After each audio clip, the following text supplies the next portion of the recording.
जय हिंद दोस्तों। आप सभी का स्वागत है आपके अपने यूट्यूब चैनल एग्री जर्नी में। तो दोस्तों यहाँ पे हम आपके जो है एमपीपीएटी की सबसे इंपॉर्टेंट क्वेश्चन सीरीज लेके आए हैं। आप देख सकते हो मॉक टेस्ट जिसको फर्स्ट बोलेंगे, ठीक है। पशुपालन का आपका जो है ये मॉक टेस्ट लेके आए हैं। एनिमल हस्बेंड्री का बहुत इंपॉर्टेंट मॉक टेस्ट है।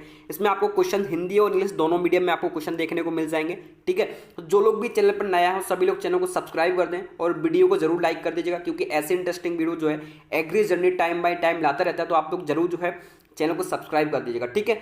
चलिए फिर आपकी जो है वीडियो को स्टार्ट करते हैं बिना देरी किए हुए। तो फर्स्ट आप क्वेश्चन यहाँ पे देख सकते हो, ठीक है। बहुत इंपॉर्टेंट क्वेश्चन सीरीज, सारे न्यू क्वेश्चंस आपको इसमें देखने को मिलेंगे और जो भी क्वेश्चन आपके टॉपिक से छूट गए उनको अपन सेकंड क्वेश्चन सीरीज में कवर कर लेंगे, ठीक है। फर्स्ट यहाँ पे आप देख सकते हो क्वेश्चन, गर्भवती गाय को देखभाल की अधिक आवश्यकता होती है। किस अवस्था में गाय को अधिक देखभाल की आवश्यकता होती है? Pregnant cow is more can recorded of in which stage? कौन सी स्टेज में? आप ऑप्शन देख सकते हो, स्टेमिंग अप, डाउन कवर, खीस क्षरण अवस्था जिसको कोलेस्ट्रॉम सीक्रेशन स्टेज, या ऑप्शन नंबर डी सुखाई काल। किस अवस्था में गाय को अधिक देखभाल की आवश्यकता होती है? तो आपको सभी को पता है डाउन कवर एक विशेष जो है अवस्था मानी जाती है। गाय की 15 दिन की आवश्यकता, ब्याने के 15 दिन की पूर्व की अवस्था जो मानी जाती है वो क्या मानी जाती है? डाउन कवर बोलते हैं। आपको सभी को पता है, ठीक है। बहुत ही विशेष जो है गाय की देखभाल की जाती है इस अवस्था में। बाकी स्टेमिंग अप के बारे में आपको पता है, ठीक है। इसमें क्या पशु को 3 माह पूर्व से अधिक देखभाल की आवश्यकता होती है, वो प्रक्रिया क्या कहलाती है? स्टेमिंग अप, जिसको शक्ति संचय बोलते हैं। स्टेमिंग अप को हिंदी में क्या बोलते हैं? शक्ति संचय। आप सभी ने पढ़ा होगा शक्ति संचय। ये एनिमल न्यूट्रिशन और मैनेजमेंट का क्वेश्चन है आपका, शक्ति संचय बोला जाता है, ठीक है। याद रखिएगा। यहाँ पे क्वेश्चन नंबर जो फर्स्ट इसका राइट आंसर है आपका डाउन कवर्ड, याद रखें, ठीक है। नेक्स्ट बात करेंगे यहाँ पे क्वेश्चन नंबर सेकंड आपका निकल के आ रहा है कि निम्न में से पशुओं की सबसे अच्छी घास होती है। Which of the following is the best grasses of animal? Animal के लिए सबसे अच्छी ग्रास कौन सी मानी जाएगी? ऑप्शन भी आप देख सकते हो, गुनिया घास, नेपियर घास, सूडान घास या दूब घास। क्या आपके अकॉर्डिंग राइट आंसर होगा? तो पशुओं के लिए सबसे अच्छी घास मानी जाती है सूडान घास। साइनोडोन डेक्टाइलोन इज द राइट आंसर, ठीक है। पशुओं के लिए सबसे अच्छी ग्रासेस मानी जाती है दूब घास। याद रखिएगा आपका जो है क्वेश्चन एनिमल न्यूट्रिशन से है। बहुत सारे क्वेश्चन आते हैं एग्जाम में एनिमल न्यूट्रिशन से। सेकंड जो थर्ड नंबर पे क्वेश्चन है आपका, पशुओं में आहार से अत्यधिक प्रभावित होती है। अगर पशुओं के आहार में आप बदलाव करते हो तो प्रभावित क्या होगा? आपको पता है, आपके किसी दिन आपने भूसा दे दिया और आप मतलब ये मान के चलो हफ्ते में आप 6 दिन उसको पशु को भूसा खिला रहे थे, फिर आपने एकदम से आहार चेंज किया, परिवर्तित किया, आप एकदम से पर डे पशु को खली खिलाने लगे, ठीक है, एकदम से। तो कहीं ना कहीं फिर बदलाव दिखेंगे आपको मिल्क में, ठीक है। तो मिल्क में कहाँ बदलाव दिखेंगे ये पूछा हुआ है।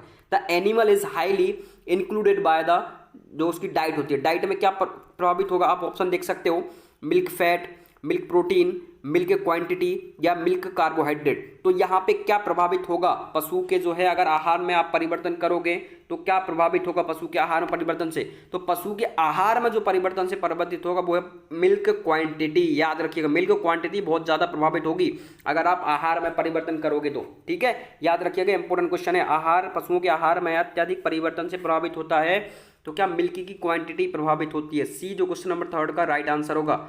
नेक्स्ट हम बात करेंगे यहाँ पे क्वेश्चन नंबर 4 की, ठीक है। ये भी इंपॉर्टेंट क्वेश्चन है आपका क्वेश्चन नंबर 4 कि साइलेज बनाते समय किण्वन की प्रक्रिया को सबसे अधिक प्रभावित करने वाला क्रांतिक कारक। आईएमपी क्वेश्चन है, मोस्ट इंपॉर्टेंट क्वेश्चन है ये जो आपका एनिमल न्यूट्रिशन का, ठीक है, पशु आहार का, कि साइलेज बनाते समय किण्वन की प्रक्रिया को सबसे अधिक प्रभावित करने वाला क्रांतिक कारक है। कौन सा प्रभावित करता है भाई साइलेज को? The most critical factor of affecting in the fermentation processing of silage making time. Silage बनाते समय क्या सबसे ज्यादा इफेक्ट करेगा? नमी यानी मॉइस्चर। ऑप्शन नंबर बी आप देख सकते हो, साइज ऑफ सॉइल यानी गड्ढे का आकार। ऑप्शन नंबर सी आप देख सकते हो, चारे की मात्रा। Option number D, protein percentage in fodder, यानी जो चारे में प्रोटीन की मात्रा। क्या प्रभावित होगा? तो यहाँ पे साइलेज को सबसे ज्यादा जो किण्वन की प्रक्रिया प्रभावित करता है वो नमी। आपको सभी को पता है नमी बहुत ज्यादा इफेक्टिव कारक माना जाता है खासतौर से साइलेज बनाने के लिए, याद रखिएगा, ठीक है। बहुत इंपॉर्टेंट है नमी, मॉइस्चर। राइट आंसर क्या होगा? ए, ठीक है। नेक्स्ट बात करते हैं आपके क्वेश्चन नंबर 5 की, कि हेचिंग के लिए अंडे की अधिकतम आयु होती है। हेचिंग के लिए भाई आयु, अंडे की आयु क्या होनी चाहिए, ठीक है। देखो साइलेज है बहुत इंपॉर्टेंट है, मैं आपको पहले ही बता दे रहा हूं, है ना। क्वेश्चन आ सकते हैं एग्जाम में, वो आएंगे ही, गारंटेड है। हेचिंग के लिए अंडे की अधिकतम आयु होती है भाई, maximum age of egg for hatching. क्या एज होती है भाई अगर हेचिंग करनी है आपको? अंडे की अधिकतम आयु, तो अंडे की अधिकतम आयु होती है हेचिंग के लिए 1 वीक। याद रखें, डी राइट आंसर होगा, ठीक है। ना तो यहाँ पे 4 डेज होगा ना 2 डेज। राइट आंसर क्या होगा? 1 week is a right answer, ठीक है। नेक्स्ट हम बात करें यहाँ पे क्वेश्चन नंबर 6 के बारे में कि दूध में पाई जाने वाली वसा सर्वाधिक प्रभावित होती है। भाई मिल्क में जो आपका फैट पाया जाता है, फैट कंटेंट होता है, वो हाईली जो है इफेक्ट किससे होता है, किससे सबसे ज़्यादा प्रभावित होता है? पशु की नस्ल से प्रभावित होगा क्या, या पशु में आहार परिवर्तन करोगे तो प्रभावित होगा? अगर मैंने बताया था कि पशु में एकदम से आहार चेंजेस करोगे तो क्या फैट परिवर्तित होगा? ऑप्शन नंबर सी आप देख सकते हो ग्वाले के स्वास्थ्य से। भाई बिल्कुल यहाँ पे ग्वाले का कोई संबंध ही नहीं है, ग्वाले से तो कोई इफेक्ट ही नहीं पड़ेगा। ठीक, ऑप्शन नंबर डी क्या बोल रहा है? मौसम से। तो ये थोड़ा ऑप्शन तीनों लग रहे हैं कि शायद आंसर हो सकता है। तो भाई कौन सा कारक जो है सर्वाधिक प्रभावित करता है? तो यहाँ पे एनिमल जो ब्रीड होती है ये सर्वाधिक प्रभावित करती है। याद रखिएगा, एनिमल ब्रीड जो है, पशु की नस्ल है, ये बहुत ज़्यादा प्रभावित करती है। भाई बसा को सबसे ज़्यादा प्रभावित करती है। आपको पता है अलग अलग पशुओं में अलग अलग बसा पाई जाती है, अलग अलग नस्लों में भी आपको अलग अलग बसा देखने को मिलती है। ठीक है, आपने कॉन्क्रेज में अलग देखोगे, आप गिर में अलग देखोगे, साहीवाल में अलग देखोगे। तो बिल्कुल यहाँ पे जो है राइट आंसर क्या होगा? पशु की नस्लें, animal breed is the right answer.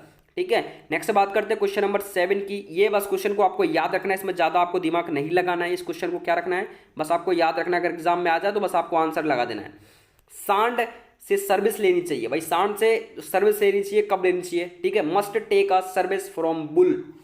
Bull से कब सर्विस लेनी चाहिए? After feeding, before feeding, after watering, या एनी टाइम, कभी भी सर्विसिंग ले सकते हैं। तो सांड से सर्विस लेनी चाहिए आफ्टर वाटरिंग, यानी पानी पिलाने के बाद जो है सांड से सर्विस लेनी चाहिए। याद रखिएगा, यहाँ पे सी क्वेश्चन का राइट आंसर है। ठीक है, सांड से सर्विस लेनी है, कब लेनी है? पानी पिलाने के बाद सर्विस लेनी है। ठीक है, नेक्स्ट प्रजनन के लिए सर्विस का यहाँ पे मतलब क्या है? प्रजनन कार्य, जो प्रजनन कार्य होता है उसके लिए। ठीक है, नेक्स्ट बात करेंगे यहाँ पे क्वेश्चन। तो यहाँ पे क्वेश्चन नंबर 8 आप देख सकते हो, भारतवर्ष में गाय तथा भैंस की क्रमशः नामांकित नस्लें। What are the named breed of cow and buffalo in India? कितनी नस्लें यहाँ पे ICAR से रजिस्टर्ड हैं गाय और भैंस की?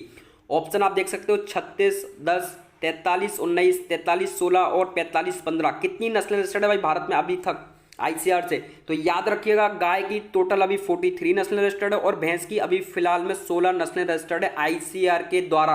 ठीक है, अगर आपसे कोई बकरी की पूछे तो बकरी की 34 नस्लें रजिस्टर्ड है और इसमें भेड़ की अभी टोटल 43 ब्रीड ही रजिस्टर्ड है ICAR में। याद रखना, बहुत इंपॉर्टेंट है ये डाटा। ठीक है, पूछ सकता है वो एग्जाम में। तो यहाँ पे क्वेश्चन नंबर 8 का सी राइट आंसर होगा।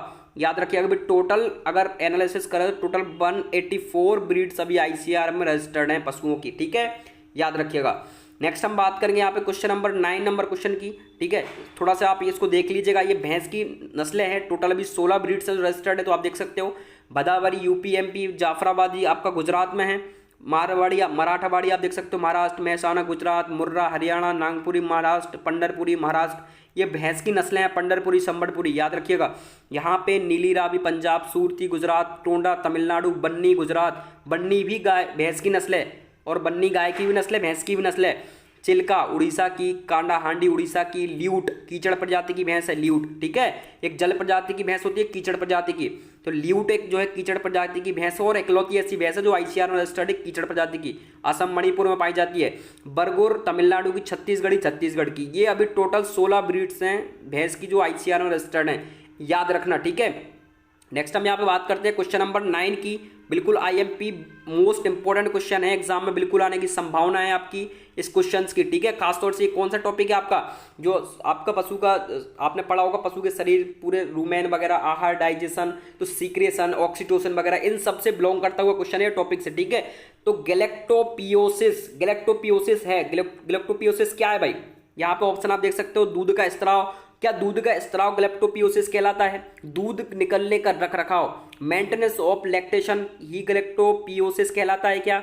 दूध का उतरना यानी मिल्क लैकडाउन, या दूध निकलना बंद करना, ये क्या कहलाता है? गैलेक्टोपियोसिस कहलाता है? नहीं, यहाँ पे गैलेक्टोपियोसिस का मतलब है मेंटेनेंस ऑफ लैक्टेशन। याद रखना, मेंटेनेंस ऑफ लैक्टेशन किसका मतलब है? गैलेक्टोपियोसिस का। इंपॉर्टेंट क्वेश्चन है, याद रखिएगा इस क्वेश्चन को। ठीक है, नेक्स्ट यहाँ पे हम बात करेंगे क्वेश्चन नंबर आपका 10 नंबर कि रूमेन जीवाणु पाचन के दौरान सबसे अधिक अमीनो अम्ल बनता है। अगर रूमेन आप लोगों ने सभी ने देखा होगा, मतलब पढ़ा होगा, जो आपका टॉपिक है एनिमल हस्बेंड्री का, कि रूमेन में अगर जीवाणु यानी बैक्टीरिया का पाचन होता है तो फिर कौन सा जो है यहाँ पे अम्ल बहुत महत्वपूर्ण भूमिका निभाएगा बैक्टीरिया के डाइजेशन में? Acetic acid, butyric acid, formic acid या प्रोपियोनिक एसिड, कौन सा एसिड जो है प्रमुख भूमिका निभाएगा? तो यहाँ पे उस एसिड का नाम है एसिटिक एसिड, जो है आपका जीवाणु के पाचन में प्रमुख भूमिका निभाएगा। क्वेश्चन नंबर 10 का राइट आंसर होगा ए। ठीक है, याद रखिएगा रूमेन पाचन में बहुत महत्वपूर्ण भूमिका निभाता है। और अगर जीवाणुओं की संख्या आपसे कोई रूमेन में पूछे तो 10⁻⁶ जो है इतनी संख्या पाई जाती है रूमेन में जीवाणुओं की, बैक्टीरिया की। ठीक है, जबकि कवक की 0.-4 ये संख्या किसमें मिलती है? रूमेन में, बैक्टीरिया और फंगस की। ठीक है, याद रखना। नेक्स्ट बात करेंगे यहाँ पे जठर रस, सॉरी क्वेश्चन नंबर 11 में पूछा हुआ है जठर रस के बारे में। जठर रस अमाशय के किस भाग से निकलता है भाई? जठर रस गैस्ट्रेशन जूस आपने सभी लोग सुना होगा। ठीक है, gastric juice are secretion from which part of stomach, यानी पेट के या अमाशय के किस भाग से जठर रस यानी गैस्ट्रेशन जूस निकलता है? वेरी वेरी इंपॉर्टेंट क्वेश्चन, बिल्कुल क्वेश्चन आने की 99.9% संभावना है। ठीक है, वही स्त्रावी भाग, या ऑप्शन नंबर बी आप देख सकते हो अंतरा स्त्रावी भाग, ऑप्शन नंबर सी है मिडिल पार्ट, या नॉन ऑफ दिस। क्या आंसर होगा भाई? नया क्वेश्चन है। ठीक है, तो यहां पे राइट आंसर होगा बाह्य स्त्रावी भाग, यानी gastric juice are secretion from which part of stomach, याद रखना। ठीक है, विच पार्ट ऑफ स्टमक, यहाँ पे क्वेश्चन ही टाइप हो गया है। ठीक है, थोड़ा सा आपको आंसर पकड़ में आ जाएगा, यहाँ पे गलती से मिस टाइप हो गया है। ठीक है, बट यहाँ पे राइट आंसर याद रखिएगा, क्वेश्चन नंबर 11 का ए राइट आंसर होगा आपका। ठीक है, वाही स्त्राव का भाग, ये यहाँ से निकलता है जठर रस, यानी जो आपका गैस्ट्रेशन जूस है। ठीक है, नेक्स्ट बात करेंगे यहाँ पे हम क्वेश्चन नंबर 12 की, एनिमल ब्रीडिंग से न्यू क्वेश्चन है और इंपॉर्टेंट है, बिल्कुल आ सकता है। ठीक है, रैंडम ब्रीडिंग की अर्थ है, रैंडम ब्रीडिंग होती है, इसका अर्थ क्या है? मीनिंग पूछा हुआ है यहाँ पे रैंडम ब्रीडिंग का। दो अलग अलग नस्लों को बनाना क्या रैंडम ब्रीडिंग कहलाता है? अगर आप दो अलग अलग नस्लों के यानी mating with 2 different breeds, option number B भी आप देख सकते हो, एक ही नस्ल को आपस में मिलाना, एक ही नस्ल को आपस में मिलाना क्या रैंडम ब्रीडिंग कहलाएगा? नहीं भाई, एक ही नस्ल को आपस में मिलाना क्या रैंडम ब्रीडिंग कहलाएगा? ऑप्शन नंबर सी भी आप देख सकते हो, एक ही समूह की मादा के साथ प्रजनन, एक ही समूह की मादा के साथ प्रजनन, breeding with same hard of female. तो ऑप्शन नंबर डी आप देख सकते हो, दो अलग अलग प्रजाति में प्रजनन, यानी ब्रीडिंग इनटू डिफरेंट स्पीसीज। तो क्या आंसर होगा भाई आपके अकॉर्डिंग रैंडम ब्रीडिंग क्या कहलाता? तो रैंडम ब्रीडिंग कहलाएगा आपका एक ही समूह की मादा के साथ प्रजनन। क्वेश्चन नंबर 12 का सी राइट आंसर होगा, breeding with same hard of female. ठीक है, याद रखना। नेक्स्ट बात करेंगे हम क्वेश्चन नंबर 13 की, आपका यहाँ पे ये भी इंपॉर्टेंट क्वेश्चन है। क्वेश्चन नंबर 13 कि दाग दोष शुक्राणु किस समूह के अंतर्गत आते हैं, जिनमें मतलब विभिन्नताएं पाई जाती हैं, असमानताएं पाई जाती हैं? आपने देखा होगा शुक्राणु कोई टेढ़ा है, किसी के पूंछ नहीं है, किसी के आंखें नहीं है, शुक्राणुओं में आपने देखा होगा। ठीक है, बहुत से ऐसी असमानताएं पाई जाती हैं शुक्राणुओं में। तो अगर किसी शुक्राणु में दाग दोष है तो वो कुछ समूह के अंतर्गत आएगा, डेड है ना, डैग डिफेक्ट। ठीक है, तो क्या आंसर होगा भाई आपके अकॉर्डिंग? वो उसको प्राथमिक आवश्यकताओं में लेंगे क्या? इंपॉर्टेंट क्वेश्चन है। ठीक है, नेक्स्ट सेकेंडरी एबनॉर्मल या कई तरह की असमानताएं। तो यहाँ पर राइट आंसर होगा कई तरह की असमानताएं। ठीक है, याद रखना क्वेश्चन नंबर 13 का सी राइट आंसर है, कई तरह की असमानताएं दाग दोष में पाई जाती हैं। ठीक है, नेक्स्ट हम बात करेंगे यहाँ पे क्वेश्चन नंबर आपका 14 कि चारे बारीक काटने का काम करते हैं। यहाँ पे करना हो गया, ठीक है, इसको काटना याद रखना। अगर चारे को बारीक काटना है तो उसके लिए कौन से दांत काम करेंगे? पशुओं में आपको सभी को पता है, कैनाइन, कपोल, क्रंतन या डेंटल पैड। डेंटल पैड का मतलब होता है पशु के ऊपर का जो एक भाग होता है पैड टाइप का। ठीक है, बहुत ही मजबूत होता है वो भाग, तो उसके बारे में यहाँ पे जिक्र किया गया है कि बारीक चारे को काटने का काम कौन करेगा भाई? सीधी सी बात है, डेंटल पैड तो करेगा नहीं यहाँ पे। अब भाई आपके दांत ही करेंगे काम। तो कील दांत आपको पता है पशुओं में मिलते हैं नहीं, ये तो आपके जो मांसाहारी पशु होते हैं उनमें मिलते हैं कील दांत। ठीक है, अब ये भी ऑप्शन खत्म हो गया और ऑप्शन नंबर डी भी खत्म हो गया। अब बचा आपका चीक टीक और इंसाइजर टीथ। तो राइट आंसर क्या होगा यहाँ पे? चिक टीथ। ठीक है, कपोल दांत जो होते हैं ये पशु के चारा काटने के काम आते हैं। याद रखिए, क्वेश्चन नंबर 14 का इंपॉर्टेंट क्वेश्चन है। नेक्स्ट हम यहाँ पे बात करेंगे नवजात। ठीक है, क्वेश्चन नंबर 15 में बोला है कि नवजात बछड़े को पैदा होते ही उसकी मां से अलग करके पालना कहलाता है। एक विधि होती है आपकी मां के साथ पालने की और एक विधि होती है मां से अलग करके पालने की, जो कि विदेशों में बहुत ज़्यादा चलती है। बछड़े को मां से अलग करके पालना जो है क्या कहलाता है? यहाँ पे ये पूछा हुआ है कि when a new born calf is separated from his mother then rearing is called. Option भी आप देख सकते हो, वीनिंग, वेलोविंग, है ना, कैपोनाइजेशन या कास्ट्रेशन। कैपोनाइजेशन यहाँ पे था, कैपोनाइजेशन, ये गलती से यहाँ पे टाइप हो गया है। ठीक है, थोड़ा सा मिस प्रिंटिंग हो गई है, यहाँ पे था कैपोनाइजेशन। याद रखना कैपोनाइजेशन था। ठीक है, कैपोनाइजेशन, जिसको खच्चीकरण बोलते हैं, आप लोगों ने सभी ने सुना होगा हिंदी में। कैपोनाइजेशन को हिंदी में क्या बोलते हैं? खच्चीकरण, ठीक है। और कास्ट्रेशन, ये भी आपने सभी ने सुना होगा। तो यहाँ पे आप ऑप्शन भी देख सकते हो, नवजात बछड़े को उसकी होते ही उसकी माँ से अलग करके पालना क्या कहलाता है? तो विनिंग कहलाता है। याद रखना, बछड़े को माँ से अलग करके पालना क्या कहलाता है? विनिंग विधि, विनिंग कहलाता है। अच्छा, गाय की एक देवरी नस्ल के बारे में आप लोगों ने सुना होगा।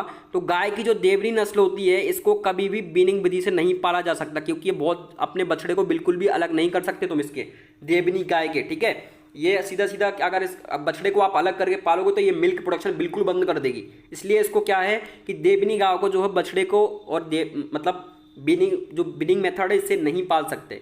याद रखना, क्वेश्चन नंबर 15 का ए राइट आंसर होगा आपका, ठीक है। और यहाँ पे बेलोविंग का मतलब क्या है? बेलोविंग का मतलब है पशु, जैसे आपने भैंस को देखा है ना, भैंस जल में तालाब में तैरती है, तो भैंस का तालाब में तैरना ही क्या कहलाता है? बेलोविंग की प्रक्रिया कहलाती है, ठीक है, उसको बेलोविंग बोलते हैं। नेक्स्ट हम यहाँ पे बात करेंगे क्वेश्चन नंबर 15 की। दूध का सर्वाधिक परिवर्तनशील घटक है, most valuable constituent of milk is, क्या होगा भाई? दूध का सर्वाधिक परिवर्तनशील मतलब तुरंत परिवर्तित होता है, सर्वाधिक परिवर्तनशील, जल्दी इफेक्ट पड़ जाता है भाई। केसिन पर इफेक्ट पड़ जाएगा, फैट पर, लैक्टोज पर या खनिज पर, किस पर इफेक्ट पड़ता है? आपको पता है, अगर आप दूध में तुरंत पानी भी मिलाओगे तो किस चीज पर इफेक्ट पड़ेगा? सबसे सर्वाधिक परिवर्तनशील, तो सर्वाधिक जो परिवर्तनशील होता है बिल्कुल फैट होता है। याद रखना, बिल्कुल आप लोगों ने सही आंसर चूज किया है, ठीक है। Fat is a right answer, सब सर्वाधिक परिवर्तनशील होता है फैट, ठीक है। याद रखना, सबसे जल्दी परिवर्तित होता है, आप लोगों ने देखा होगा। क्वेश्चन नंबर 17 का क्या आंसर होगा भाई? कि कुटकुट आहार में ऊर्जा का मुख्य स्रोत है, principal source of energy in poultry feed. कुटकुट के आहार में अगर ऊर्जा का मुख्य स्रोत पूछा हुआ है, याद रखना मुख्य स्रोत है, क्या स्रोत है भाई? मुख्य स्रोत प्रोटीन होगा क्या, कार्बोहाइड्रेट होगा क्या, फैट होगा, या बोथ फैट और कार्बोहाइड्रेट दोनों? तो बिल्कुल यहाँ पर राइट आंसर है क्वेश्चन नंबर 17 का डी, फैट और कार्बोहाइड्रेट मुख्य स्रोत में आएंगे, ना कि यहाँ पे एक को चूज करेंगे, दोनों को चूज करेंगे। दोनों बहुत ही आवश्यक है, फैट एंड कार्बोहाइड्रेट, ठीक है, डी राइट आंसर होगा। नेक्स्ट हम बात करेंगे यहाँ पे क्वेश्चन नंबर 18 की। क्वेश्चन नंबर 18 पूछा हुआ है कि निम्न में से मुर्गी की बैक्टीरियल बीमारी है भाई, बैक्टीरिया की कौन सी ऐसी बीमारी जो भाई बैक्टीरियल डिसीज है पोल्ट्री में? बताएं भाई, which of the following is bacterial disease of poultry? कौन सी डिसीज है भाई पोल्ट्री में जो बैक्टीरियल है? आप देख सकते हो यहाँ पे बेसिलस व्हाइट डायरिया है ना, गुम्बारो डिसीज, इन्फेक्शियस कोराइजी डिसीज या मारेक डिसीज। तो कौन सी डिसीज भाई वायरल के द्वारा फैलती है? तो यहाँ पे आपकी जो डिसीज है बी व्हाइट डायरिया है ना, बेसिलस व्हाइट डायरिया, ये जो डिसीज है ये आपकी बैक्टीरिया के द्वारा फैलती है। याद रखना, क्वेश्चन नंबर 18 का ए राइट आंसर होगा, कौन सी? बेसिलस व्हाइट डायरिया, ठीक है। नेक्स्ट हम बात करें यहाँ पे क्वेश्चन नंबर 19 की कि निम्न में से कौन सी भेड़ की नस्ल बहुप्रजनता गुण के लिए प्रसिद्ध है? आईएमपी क्वेश्चन है, ठीक है। निम्न में से कौन सी भेड़ की नस्ल बहुप्रजनता गुण के लिए प्रसिद्ध है? Which breed of sheep is famous for its, है ना, अमॉन्ग फॉलोइंग? तो क्या राइट आंसर होगा आपका यहाँ पे? ऑप्शन आप देख सकते हो, भाकरवाल, चोकला, गद्दी या गैसोले। कौन सी ब्रीड है भाई यहाँ पे जो बहुप्रजनता के लिए प्रसिद्ध है? तो बहुप्रजनता के लिए जो आपकी भेड़ की यानी सिप की जो ब्रीड है वो यहाँ पे गैसोले, याद रखना, ठीक है। गैसोले एक ऐसी ब्रीड है जो बहुप्रजनता गुण के लिए प्रसिद्ध है, ठीक है। इंपॉर्टेंट क्वेश्चन है, याद रखना, बहुप्रजनता के लिए कौन सी? गैसोले। नेक्स्ट हम बात करेंगे यहाँ पे क्वेश्चन नंबर 20 नंबर क्वेश्चन की। ये आपका एनिमल न्यूट्रिशन से पूछा हुआ क्वेश्चन है कि भारतीय मानक संस्थान के अनुसार एक अच्छे दाने में पाच्य प्रोटीन होती है। भाई भारतीय जो मानक है, इंडियन स्टैंडर्ड है, उनके अनुसार एक अच्छे दाने में पाच्य प्रोटीन कितना होगा, यानी डीसीपी जो आपका डाइजेस्टिव क्रूड प्रोटीन होता है, इसकी जो है कंटेंट कितना होता है? 12 से 13%, 19 से 20% या 10 से 11% या 11 से 16%? कितने परसेंट होता है? तो यहाँ पे जो आंसर राइट आंसर होगा वो 12 से 13% इज द राइट आंसर है। भारतीय स्टैंडर्ड के अनुसार एक अच्छे दाने में डीसीपी की मात्रा 12 से 13%, याद रखिएगा, ठीक है। सीधा सीधा क्वेश्चन पूछ सकता है एग्जाम में। नेक्स्ट हम बात करें यहाँ पे क्वेश्चन नंबर 21 की कि भैंस को नहाने, भैंस का पानी से, है ना, भैंसों का पानी से नहाने का कारण है। अगर भैंस पानी से नहाने का प्रमुख कारण क्या है भाई, बताएं? बफेलो आर बेलोविंग मेन रीजन क्या है? बफेलो का जो है नहाने का प्रमुख कारण क्या है? आपने देखा होगा भैंस जो है अधिकतर आपको पानी में, मतलब गर्मी में तो आपको ये मान के चलिए आप अधिकतर आपको तालाब में ही भैंस मिलेगी, ठीक है। तो क्या कारण है भाई? तापमान नियंत्रक, परजीवी नियंत्रक या बोथ, या इनमें से कोई नहीं? तो क्या राइट आंसर होगा? क्वेश्चन नंबर 21 का राइट आंसर है सी, दोनों। ठीक है, भैंसों का पानी में नहाने का प्रमुख कारण क्या है कि तापमान नियंत्रण भी करती है और परजीवी नियंत्रण। ठीक है, आपने देखा होगा अधिकतर भैंस में क्या होता है, गर्मी के टाइम पर भैंस में बहुत ज़्यादा जो है आपकी जो है उसका भ्रूण मैंने ब्रोशोलोसिस होने की समस्याएं बहुत ज़्यादा बढ़ जाती है। ठीक है, अब जो उसका भ्रूण अमैच्योर ही बाहर आ जाता है, ये समस्याएं भैंस में अधिकतर देखी गई हैं। ठीक है, आपने देखा होगा मध्यकाल के टाइम पर, जब भी मध्यकाल आपका जो है भैंसों में आपने देखा होगा कि मध्यकाल अनियंत्रित काल तक चलता है, इसलिए भैंसों में थोड़ा सा ये गर्मी सहन करने की क्षमता भी कम पाई जाती है भैंसों में, है ना। हमारे देश में सबसे ज़्यादा विदेशी संकर नस्लें की गाय किस राज्य में है? विदेशी और संकर नस्लों की गाय सबसे अधिक आपको कहाँ पे देखने को मिली, कौन से स्टेट में? न्यू क्वेश्चन है। Highest cross breed in exotic cows have a which state of out country? किस में देखने को मिलेगा आपको भाई? हमारे देश में उत्तर प्रदेश में, मध्य प्रदेश में, तमिलनाडु में या गुजरात में आपको हाईली जो है विदेशी और संकर नस्लें तो तमिलनाडु में देखने को मिलती है। याद रखना, तमिलनाडु जो राज्य है आपका, इसमें आपको हाईली संकर ब्रीड्स और आपकी जो है ज़्यादातर विदेशी ब्रीड्स आपको देखने को मिलेगी। ठीक है, नेक्स्ट हम बात करेंगे यहाँ पे क्वेश्चन नंबर 23 की। मांस वाली बकरी को, इंपॉर्टेंट क्वेश्चन है, मांस वाली बकरी को क्या कहा जाता है? What is the called of meat goat? जो मांस के लिए बकरी पाली जाती है उसको क्या बोलेंगे? डो, बक, बोरे या नैने, क्या बोलेंगे भाई इसको? जो मांस के लिए बकरी पाली जाती है उसको बोला जाता है बोरे। ठीक है, बोरे, याद रखना, सी राइट आंसर है आपका क्वेश्चन नंबर 23 का, उसको बोरे बोला जाता है, मांस के लिए पाला जाता है। ठीक है, नेक्स्ट यहाँ पे हम बात करें क्वेश्चन नंबर 22। कौन सा पोषक आहार स्टार्च, शर्करा और स्टार्च से बने होते हैं? कौन से ऐसे पोषक आहार है भाई जो शर्करा और स्टार्च दोनों से बने होते हैं? Feed, nutrient, made of sugar and starch. Option भी आप देख सकते हो, complex carbohydrate, simple carbohydrate, amino acid या विटामिन। क्या राइट आंसर होगा? कौन सा पोषक आहार शर्करा और स्टार्च के बने होते हैं? तो सिंपल कार्बोहाइड्रेट जो होते हैं ये आपके स्टार्च और शर्करा के बने होते हैं। बहुत आईएमपी क्वेश्चन है, न्यूट्रिशन में पूछ सकता है आपसे। ठीक है, और बहुत ही इजी क्वेश्चन है। शर्करा और स्टार्च के बने होते हैं, सिंपल कार्बोहाइड्रेट जो शर्करा और स्टार्च के बने होते हैं। नेक्स्ट हम बात करेंगे यहाँ पे क्वेश्चन नंबर 25 की। किस वर्ग की भेड़ें मुख्यतः मांस के लिए पाली जाती हैं? ये भी इंपॉर्टेंट क्वेश्चन है। ठीक है, किस वर्ग की भेड़ें जो है मुख्यतः मांस के लिए पाली जाती हैं, बताएं। Which classic of sheep are breed primary of meat? किस वर्ग की भाई?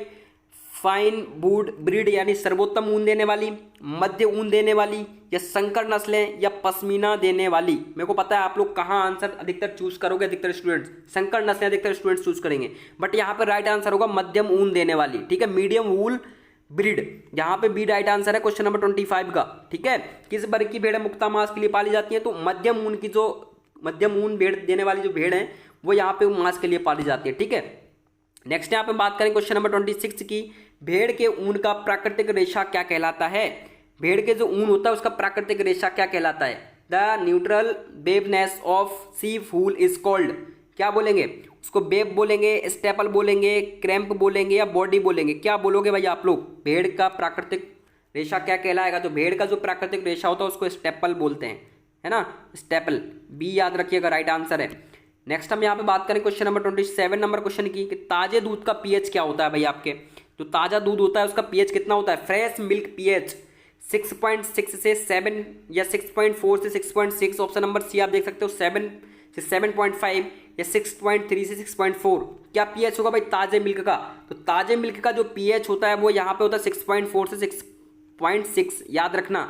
ठीक है, फिर जैसे ही आप लंबे टाइम तक दूध को रखोगे तो पीएच बढ़ता जाएगा, इसलिए यहाँ पे ताजे दूध का पीएच 6.4 से 6.6 इज अ राइट आंसर। ठीक है, याद रखना।